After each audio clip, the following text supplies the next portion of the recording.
BRS Congress కౌన్సిలర్ల వాగ్వాదంతో ఇవాల్టికి Ibrahimpatnam municipality chairman vice chairman ఎన్నిక వాయిదా పడింది. అక్కడి తాజా పరిస్థితి మా ప్రతినిధి సతీష్ ప్రత్యక్ష ప్రసారం ద్వారా అందిస్తారు.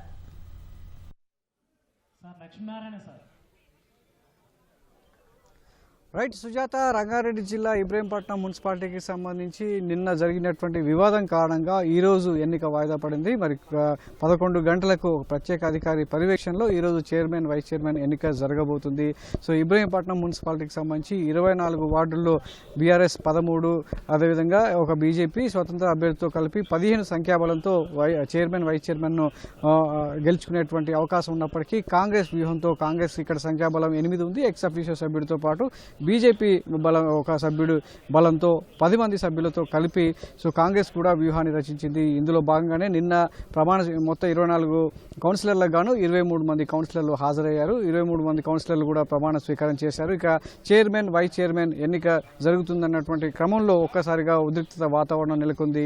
కార్యాలయం మీద రాళ్ల దాడి చేయడంతో సో ఎన్నికను ఈ రోజుకి వాయిదా వేశారు. శాంతి భద్రతలకు విఘాతం కలుగుతున్నటువంటి నేపథ్యంలో ఈరోజు ఎన్నికను నిర్వహించలేమని చెప్పి స్పష్టం చేయడంతో అధికారులంతా కూడా ఈరోజు ఎన్నిక జరపబోతున్నారు. మరి దీనికి సంబంధించి ఈరోజు జరిగేటువంటి వాతావరణం ఎలా ఉండబోతుంది, చైర్మన్ వైస్ చైర్మన్ అనుకున్నట్లుగానే బీఆర్ఎస్కు దక్కుతుందా లేక కాంగ్రెస్ వ్యూహం ఫలిస్తుందా అనేది కూడా ఒక ఉత్కంఠ రేపుతుంది. ప్రస్తుతం పురపాలక సంఘానికి సంబంధించి చూసినట్లయితే మొత్తం కూడా 144 సెక్షన్ విధించారు.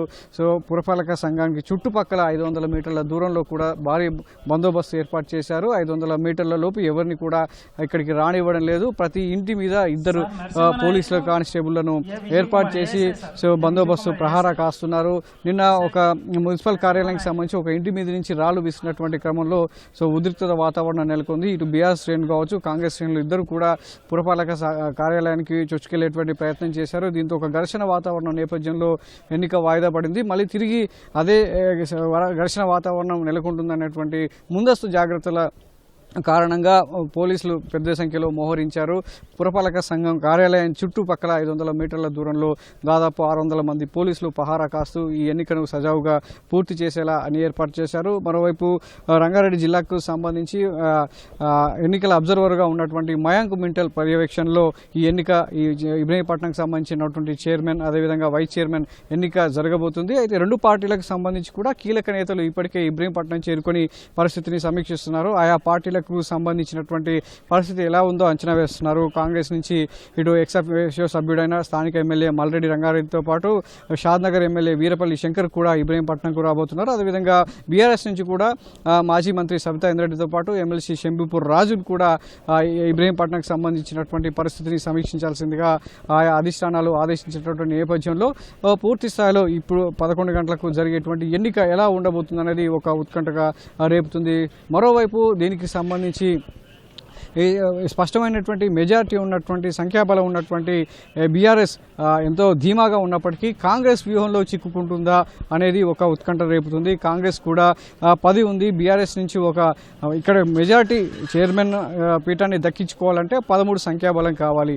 ఇప్పటికే 13 కంటే 2 సభ్యులతో ఎక్కువగా 15 సంఖ్యాబలం ఉన్నటువంటి బీఆర్ఎస్ ఎంతో ధీమాగా ఉన్నప్పటికీ బీఆర్ఎస్ ఆశల మీద అడియాశలు చేస్తూ కాంగ్రెస్ పీఠాన్ని దక్కించుకోవాలనేటువంటి ఎత్తులకు పై ఎత్తులు వేస్తుంది. మరి ఎన్నిక జరిగేటువంటి క్రమంలో చెయ్యెత్తేటువంటి క్రమంలో ఏం జరుగుతుందనేది ఒక ఉత్కంఠనైతే నెలకొంది.